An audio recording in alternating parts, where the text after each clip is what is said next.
नमस्कार, मेरा नाम भावना रिखाड़ी है। YouTube चैनल ज़रूरी सवाल पर आप सभी का स्वागत है। आज का सवाल ये है कि जो समाज प्रेम के गीत गाता है, वो समाज प्रेम करने वालों के साथ कैसा व्यवहार करता है। इस वीडियो में उत्तराखंड की राजूला मालूशाही की लोक कथा और गोपीदास एवं जगदीश चंद्र और गीता के वास्तविक प्रेम की कहानियों के माध्यम से समाज के दोहरे चरित्र को उजागर किया गया है। इस वीडियो में हम समझेंगे कि गीतों के जरिए प्रेम का उत्सव मनाने वाला समाज अपनी जाति के बाहर प्रेम करने वालों के साथ कितनी तरह की हिंसाएं करता है। 2022 के अगस्त महीने की 27 तारीख को उत्तराखंड के पहाड़ों पर जितना पानी बरस रहा था, उतनी ही बरस रही थी घृणा की आग। यह आग किस पर बरस रही थी? क्या किसी देश के दुश्मन पर? नहीं, ये आग बरस रही थी वहां के एक दलित पर। लेकिन उस पर यह आग क्यों बरस रही थी? इसलिए क्योंकि उसने प्रेम किया था, और प्रेम करते हुए वो ये भूल गया था कि वो उत्तराखंड में रहता है, उस उत्तराखंड में जहां प्रेम करने की मनाही है। खास तौर पर प्रतिलोम प्रेम तो वहां पूरी तरह से प्रतिबंधित है, और प्रतिलोम प्रेम की सजा मौत से कम नहीं है। प्रतिलोम प्रेम यानी एक दलित द्वारा किसी सवर्ण महिला से प्रेम करना।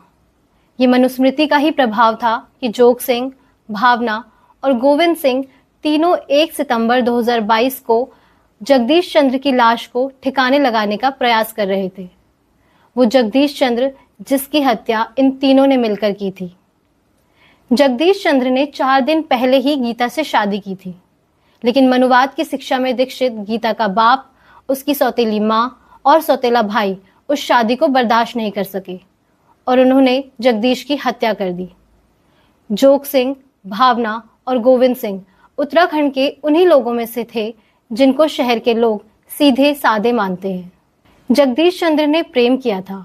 वह एक दलित था और उसने सवर्ण गीता से प्रेम किया था। गीता भी जगदीश से प्यार करती थी, लेकिन उत्तराखंड के मनुवादियों को यह एक ऐसा अपराध लगा जिसके लिए मनुवादी मौत से कम सजा नहीं देना चाहते थे, और उन्होंने जगदीश को मौत की सजा दी। जोग सिंह गीता का बाप, भावना उसकी सौतेली माँ और गोविंद सिंह उसका सौतेला भाई था। वैसे तो उत्तराखंड में प्रेम विकसित नहीं होता, अगर होता भी है तो ब्राह्मणवादी जीवन दर्शन की सीमाओं में होता है।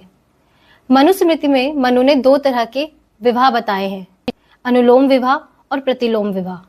किसी औरत का अपनी या अपनी से ऊंची जाति में विवाह करना अनुलोम विवाह माना जाता है।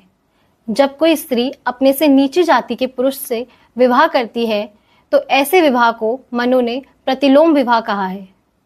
मनु ने प्रतिलोम विवाह को अधार्मिक और समाज के लिए हानिकारक बताया है। जगदीश चंद्र को उत्तराखंड के सीधे सादे लोगों ने मनुवाद का शिकार बनाया।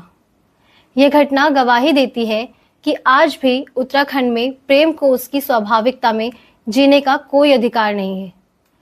जब तक समाज में जाति का घमंड, इंसानियत और भावनाओं से ऊपर रहेगा, तब तक जगदीश चंद्र और गीता जैसी अनगिनत प्रेमियों की कहानी इसी तरह मौत के सन्नाटे में खोती रहेंगी। महेश सिडोनिया एक वरिष्ठ लेखक और स्वतंत्र खोजी पत्रकार हैं। वे लंबे समय से कोबरा पोस्ट जैसे संस्थानों से जुड़े रहे हैं। उन्होंने द कारवा जैसी प्रतिष्ठित पत्रिकाओं के लिए महत्वपूर्ण लेख लिखे हैं। उनका लेखन अक्सर जाति व्यवस्था, उत्तराखंड की सामाजिक संरचना और सवर्ण तंत्र जैसे विषयों पर केंद्रित रहता है। कारवां के लिए लिखे गए अपने एक लंबे लेख में वे लिखते हैं, अपने लंबे दिल्ली प्रवास के दौरान मैंने लोगों को ये कहते सुना है कि उत्तराखंड एक अमन पसंद जगह है और पहाड़ी सुकून भरे सीधे सादे लोग हैं। मगर जिस उत्तराखंड में मैं पला बड़ा हूँ, उसका यथार्थ इस छवि से कोसों दूर है। मैं तब हाई स्कूल से पास होकर निकला ही था कि मेरे राज्य में 14 दलितों का संहार सिर्फ इसलिए कर दिया गया था कि अपनी बारात में एक दलित दूल्हे ने डोला पालकी पर जाने की हिमाकत की थी। मुझे एक दलित युवती का भी स्मरण हो आता है जिसका सिर मुंडवा उसे नंगा करके पूरे गांव में घुमाया गया और फिर उसके मुंह में मानव मल ठूस दिया गया था। उसका अपराध इतना था कि उसने अपने कारीगर पति के काम का मेहनताना मांगने की जरूरत की थी। मेरे पास उत्तराखंड में आदिजन दलितों के साथ होने वाले बलात्कार और हत्या जैसे जघन्य अपराधों, अत्याचारों की लंबी फहरिस्त है। महेश डोनिया अपने उसी लेख में उत्तराखंड के उत्तरकाशी में घटी दलित उत्पीड़न की एक और घटना को दर्ज करते हैं। उन्होंने लिखा कि उत्तराखंड राज्य आंदोलन के चरम पर इस क्षेत्र के हालिया इतिहास का सबसे शर्मनाक और दिल दहला देने वाला अत्याचार भी होता देखा गया। यह घटना उत्तरकाशी जिले के पुरोला की दलित महिला अतोला देवी के साथ जून 1996 में घटी थी। अतोला के राजमिस्त्री पति ने कताड़ी गांव का मंदिर बनाया था। सो एक दिन अतोला कताड़ी गांव गई और उन्होंने ग्राम प्रधान से, जो जाति से ठाकुर था, अपने पति की मजदूरी मांगी। अतोला ने मुझे बताया, तिरपन सिंह ने मुझे गाली देना शुरू कर दिया। उसने मुझसे कहा, अरे डुमड़ी, तूने मंदिर छूकर उसे अपवित्र कर दिया। तो मैंने जवाब दिया, मेरे पति ने जो मंदिर बनाया वह मेरे छूने से कैसे अपवित्र हो सकता है। इसी बीच गांव के सभी ठाकुरों ने अतोला को घेर लिया और तिरपन सिंह के कहने पर उसे बुरी तरह से पीटना शुरू कर दिया। अतोला ने मुझे बताया, उन्होंने मेरे कपड़े फाड़ दिए, मेरा सिर मुंडवा दिया और मेरे चेहरे पर कालिक पोतकर मुझे नग्न करके पूरे गांव में घुमाया। अब 63 वर्ष की अतोला के बाएं हाथ पर दराती के वार का निशान है। उनके हमलावरों ने उसे पंचायत घर में बंद कर दिया और उसी शाम उसे मंदिर के तोड़फोड़ के आरोप में गिरफ्तार कर लिया गया। ये उत्तराखंड के उन लोगों द्वारा किया गया अपराध था जिन्हें अनेक लोग सीधे साधे मानते हैं। यही कारण है कि मोहन मुक्त ने अपने काव्य संकलन हम खत्म करेंगे की एक कविता में लिखा है कि सैलानियों को लगता है कि बहुत ठंडा है पहाड़, लेकिन वे उनसे कभी नहीं मिले जो रोते हैं तो टपकता है लावा पहाड़ पर। पहाड़ों से प्रेम और पहाड़ों पर प्रेम, सुनने में ये दोनों ही वाक्य सुखद प्रतीत होते हैं, लेकिन धरातल पर इनकी सच्चाई बेहद विरोधाभासी है। पहाड़ों से प्रेम करना तो फिर भी संभव है, लेकिन पहाड़ों पर प्रेम करना अक्सर एक सुखद अनुभव के बजाय एक दुर्गम संघर्ष और मर्मभेदी पीड़ा बनकर रह जाता है, विशेषकर तब जब प्रेम करने वाले हाथ दो अलग अलग जातियों से आते हों। उत्तराखंड के कुमाऊं अंचल की मिट्टी में एक ऐसी ही कहानी दफन है जो लोक गाथाओं द्वारा पैदा किए जाने वाले भ्रम और सामाजिक रूढ़ियों के अंधेरे के बीच के अंतर को स्पष्ट करती है। ये कहानी है शिल्पकार गोपीदास की। कुमाऊं में राजूला मालुशाही की प्रेम कहानी वहां के लोगों के मानस में रची बसी संवेदना है, लेकिन क्या वह संवेदना जीवन के धरातल पर भी उतरती है या उसका अस्तित्व केवल भाववादी है? यह एक ऐसा सवाल है जिसका उत्तर पहाड़ पर दलित बनकर रहने से बड़ी ही आसानी से मिल जाता है। उत्तराखंड में एक जगह है चकोटिया। वहां की प्रतापी कत्यूरी राजकुमार मालुशाही और दारमा घाटी के शौका व्यापारी सुनपति की बेटी राजुला के प्रेम की कथा को आज भी गर्व और खुशी के साथ गाया जाता है। इस कहानी पर अनगिनत लोकगीत बने हैं जिन्हें हुड़किया बोल या जागरों के माध्यम से अमर कर दिया गया है। समाज इस राजसी प्रेम को अपनी संस्कृति का मुकुट मानता है, लेकिन यहाँ एक प्रश्न खड़ा होता है, क्या समाज प्रेम की इस पवित्रता को हर स्तर पर स्वीकार करता है या यह केवल राजाओं और ऐतिहासिक पात्रों तक सीमित है?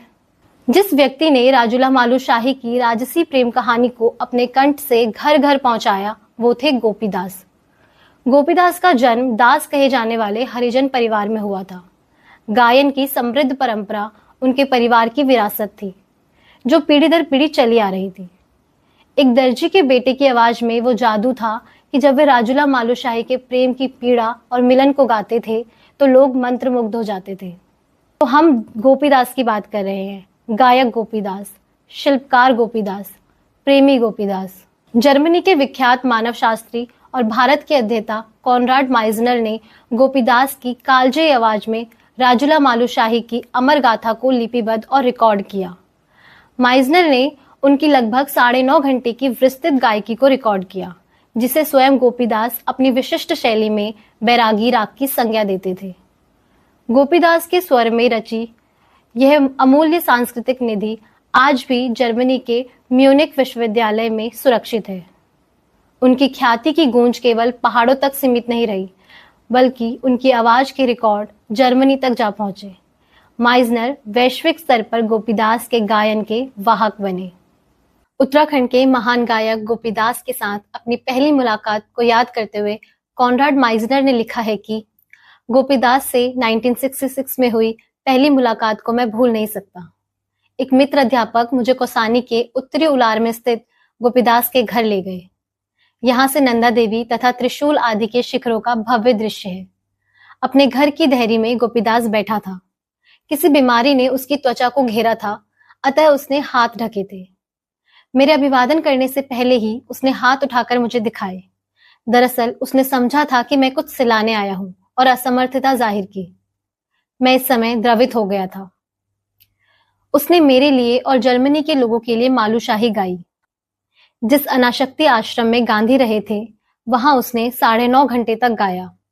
एक हुड़का और एक सहयोगी गायक उसके साथ थे।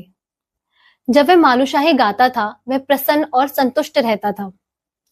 गाता तो वह और भी बहुत कुछ था, पर जाना जाता था मालूशाही गायक के रूप में ही।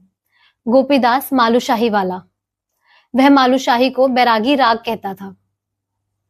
गोपीदास की गायन शैली का समग्र विश्लेषण कठिन है, पर यह कहा जा सकता है कि उसकी धुनें पाठ पर आधारित हैं। संगीत का कोई पैमाना इनमें नहीं है। जैसा कि मोहन उप्रेती कहते हैं, गोपीदास की मालूशाही मूल के सबसे ज्यादा करीब है। उसके पात्र मानवीय हैं, उसका संगीत ज्यादा संपन्न और रंगों से भरा हुआ है। गोपीदास के स्वर में गूंजती राजूला मालूशाही की प्रेम कथा की धमक जर्मनी तक जा पहुंची, लेकिन स्वयं उनके प्रेम को पहाड़ की विशाल वादियों में 1 इंच स्थान भी न मिल सका। जिस कलाकार की आवाज दशकों तक पहाड़ का गौरव बनी रही, उसे एक ब्राह्मण लड़की से प्रेम करने के अपराध में अपने पैतृक घर और जड़ों से दूर होकर प्राण बचाकर भागना पड़ा। वह किनसे प्राण बचाकर भागता रहा? उन्हीं लोगों से जो सुदूर इतिहास की एक प्रेम कहानी पर झूमते हैं, लेकिन वर्तमान में किसी प्रेम को स्वीकार नहीं करते। विडंबना देखिए, जिस गोपीदास ने राजकुमार और व्यापारी की बेटी के प्रेम को गीतों के माध्यम से अमर कर दिया, उसी गोपीदास को जब स्वयं के जीवन में प्रेम हुआ तो समाज ने उन्हें अपराधी बना दिया। गोपीदास का प्रेम एक सवर्ण लड़की से था। यह प्रेम किसी काल्पनिक गाथा का हिस्सा नहीं, बल्कि हाड़ मांस के 2 इंसानों का जीवित सत्य था। लेकिन जैसे ही यह खबर समाज तक पहुंची, दशकों तक पहाड़ का चहेता रहा गोपीदास रातों रात तिरस्कार का पात्र बन गया। पहाड़ की कंदराओं में दफन इस कहानी को, जिसे राजूला मालूशाही जैसा यश कभी प्राप्त नहीं हो सका, इसका कारण स्पष्ट है। यह किसी वैभवशाली राजा की गाथा नहीं, बल्कि हरिजन गोपीदास और एक सवर्ण लड़की के अटूट अनुराग की त्रासदी है। इस प्रेम पर लोकगीत नहीं लिखे जाते, ना ही इसे सम्मान की दृष्टि से देखा जाता है, बल्कि इसके विपरीत ऐसा साहस करने पर गोपीदास को कोसी की लहरों में बहा देने का क्रूर फरमान सुनाया जाता है। समाज की संकीर्ण चेतना गोपीदास और एक सवर्ण लड़की के प्रेम को कभी स्वीकार नहीं कर सकती। वास्तव में वह इसे स्वीकार करना ही नहीं चाहती। जो लोग स्थापित मर्यादाओं की लीक से हटने का साहस करते हैं, समाज न केवल उन्हें विस्मृत कर देना चाहता है, बल्कि इस संपूर्ण वसुधा से उनका नामो निशान मिटा देने को आतुर रहता है। समाज का दोहरा चरित्र यहाँ पूरी नग्नता के साथ प्रकट होता है। समाज को गोपीदास की कला प्रिय थी, लेकिन उसका अस्तित्व नहीं। उसे वह प्रेम गीत तो पसंद थे जो किसी दूरस्थ अतीत के राजा रानी के थे, लेकिन वह उस प्रेम को बर्दाश्त नहीं कर सका जो उसके अपने वर्तमान में एक हरिजन युवक और एक सवर्ण लड़की के बीच पनप रहा था। समाज ने ऐलान किया कि गोपीदास को काटकर कोसी नदी में बहा दिया जाएगा। गोपीदास को अपने पैतृक घर, अपनी जड़ों और अपने काम को छोड़कर जाना पड़ा। कारवां के अपने लेख में महेश डोनिया ने लिखा है कि कभी आप मई और जून के बीच गढ़वाल के टिहरी राजाओं की राजधानी रहे श्रीनगर से लगभग 60 किलोमीटर दूर खिरसू के आसपास के गांव जाएंगे तो आपको एक अजीबोगरीब नजारा देखने को मिलेगा। इस तमाशे में एक ऊंची चट्टान से बंधी रस्सी से लकड़ी की एक मानवाकृति को लगभग नीचे खाई की ओर धकेल दिया जाता है, जो नीचे गिरते ही पत्थर से टकराकर चकनाचूर हो जाती है। यह प्रथा भेटवारी कटबद्दी मेला कही जाती है। 1.5 शताब्दी पहले यह प्रथा अपने क्रूरतम रूप में मनाई जाती थी। लकड़ी की मानवाकृति की जगह जीता जागता दलित व्यक्ति इसका मुख्य पात्र होता था। ऊंची जातियों की करतल ध्वनि और हर्षोल्लास के बीच दलित बद्दी को खुद को लकड़ी की काठी पर रस्सी से बांधकर नीचे खतरनाक खाई में फिसलाना पड़ता था। अगर वह अग्नि परीक्षा में विफल रहता था तो आसपास के दर्शक तत्काल तलवार से उसके टुकड़े टुकड़े कर दिया करते थे। तत्कालीन ब्रिटिश सिविल सेवा अधिकारी एडविन टी एटकिसन ने 1882 में प्रकाशित अपने विशाल ग्रंथ द हिमालयन गजेटियर में इस क्रूर अनुष्ठान का विस्तार से वर्णन किया है। उत्तराखंड में भेटवारी अनुष्ठान आज भी इस इलाके में एक पवित्र धार्मिक अनुष्ठान माना जाता है, जो हमें उत्तराखंडी ब्राह्मणवाद के बारे में बहुत कुछ बताता है। उत्तराखंड की विशिष्ट सांस्कृतिक पहचान मानी जाने वाली भेटवारी प्रथा दलितों को आतंकित करने का एक संहिताबद्ध औजार थी। इसका दलितों को स्पष्ट संदेश था कि इस भूमि में अपना अस्तित्व पशुओं से ज्यादा समझने की अपेक्षा ना रखें। यह हिंसा उस खुली नफरत का इजहार है जो ऊंची जातियों के मन में हम दलितों के प्रति है। इस तरह के अनुष्ठान उच्च जातियों के द्वारा इन पहाड़ों के औपनिवेशीकरण और आदि जन दलितों की दास्ता के एक लंबे इतिहास को बताते हैं। यह कितनी भयानक त्रासदी है कि गोपीदास, जिसने एक प्रेम कथा को दुनिया के नक्शे पे रखा, उसे अपनी और अपनी प्रेमिका की जान बचाने के लिए अपनी ही मिट्टी से निर्वासित होना पड़ा। जिसमें प्रेम जैसे पवित्र भाव के कारण प्राण संकट में पड़ जाएं, तो माना जाना चाहिए वह समाज नैतिक रूप से गिरा हुआ है।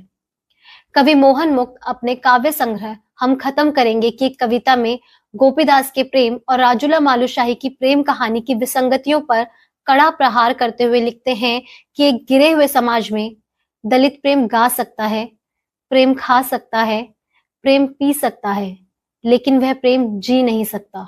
पहाड़ों की कोख से न जाने कितनी ही प्रेम गाथाएं जन्म लेती हैं, लेकिन उन्हें परिपक्व होने से पूर्व ही रूढ़ियों की संकीर्ण गलियों में दम घोटकर समाप्त कर दिया जाता है।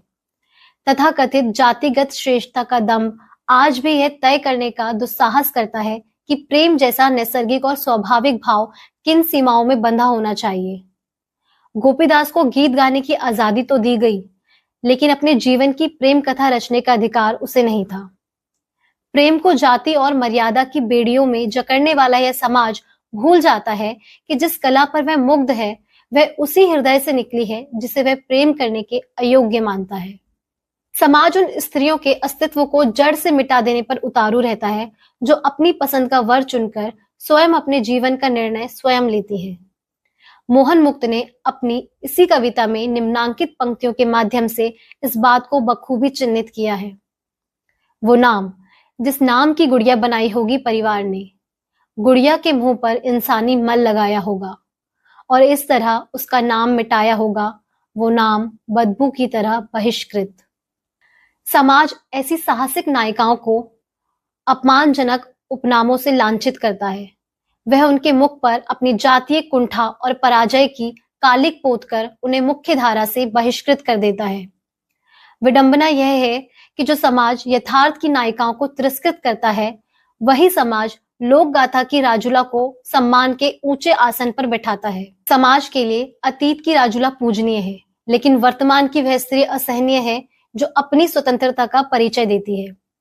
जहां लोकमानस केवल राजा महाराजाओं की पौराणिक कथाओं पर मुग्ध है, वहीं एक सजग कवि मोहन मुक्त ऐसी साहसी स्त्रियों को महानायिका की संज्ञा देता है। गोपीदास की व्यथा पहाड़ की उन अनगिनत प्रेम कथाओं का प्रतिनिधित्व करती है जिनका अंत सदैव एक जैसा करुण और दुखांत होता है। समाज इस दमन पर मौन साधे रहता है। उसे इन प्रेमियों का नाम लेना भी स्वीकार्य नहीं, क्योंकि उसे डर है कि मात्र नामोच्चारण से ही उसकी तथाकथित पवित्रता खंडित हो जाएगी। सत्य यही है कि मनुवादी समाज एक दलित युवक के साथ सवर्ण लड़की के नाम तक को सहन नहीं कर पाता, क्योंकि यह उसके सदियों पुराने ब्राह्मणवादी सांस्कृतिक ढांचे के अनुरूप नहीं है। यह एक अत्यंत कटु और त्रासद सत्य है कि कोई दलित व्यक्ति समाज में चाहे कितना ही प्रतिष्ठित पद अथवा स्थान क्यों ना प्राप्त कर ले, किंतु मनुवाद का विषैला जाल उसे कभी मुक्त नहीं होने देता। मनुवादी विष के कारण सुंदर प्रेम कहानियों को खूनी घटनाओं में बदलते देर नहीं लगती, क्योंकि समाज अपने संकुचित और कुंठित मनुवादी पूर्वाग्रहों से निर्मित नियमों की कसौटी पर प्रेम को तौलते हुए अंततः प्रेम का ही गला घोंट देता है। इसलिए मनुवाद मानवता और लोकतंत्र के विकास के राह में रोड़ा है। प्रेम को प्रेम रहने देना ही किसी समाज के सभ्य, मानवीय और लोकतांत्रिक होने की एक जरूरी शर्त है। इस वीडियो को अंत तक देखने के लिए आप सभी का धन्यवाद।